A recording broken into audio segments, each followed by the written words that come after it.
সংসদে সেটা হচ্ছে আমাদের সবকিছু ঘোষণা করার কয়েক ঘন্টার ভিতরে আবার বাংলাদেশে অ্যাটাক শুরু হয়েছে। সেটা হচ্ছে সম্পূর্ণ কোনো ছাত্ররা করে নাই, মন্দিরে ভাঙচুর শুরু হয়েছে প্রথমত, সেই জিনিসটার নাম আসতেছে সম্পূর্ণ ছাত্রদের উপরে।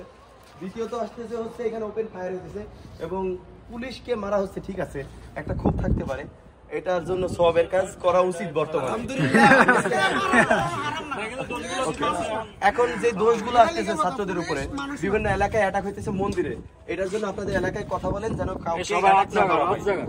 নিজের এলাকায় কথা বলেন যেন অ্যাটাক না করা হয়। দ্বিতীয়ত সংসদ ভবনের ভিতরে গণকবর পাওয়া গেছে, এই জিনিসটা সবচেয়ে বেশি সেন্সিটিভ।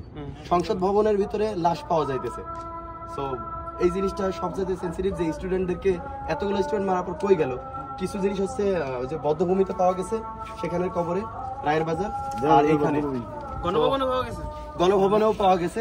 এই হচ্ছে বর্তমানের ব্যাপার। ওনাকে ইন্ডিয়াতেও রাখে নাই, আমেরিকাও না করে দিচ্ছে যে ওনাকে কোথাও এন্ট্রি দিবে না। এখন বাকিটা মনে হয় ঘুরে আবার বাংলাদেশে আসবে। বাট আল্লাহ করেন যেন পরবর্তীতে আর কোনো সমস্যা না হয়। ইনশাআল্লাহ।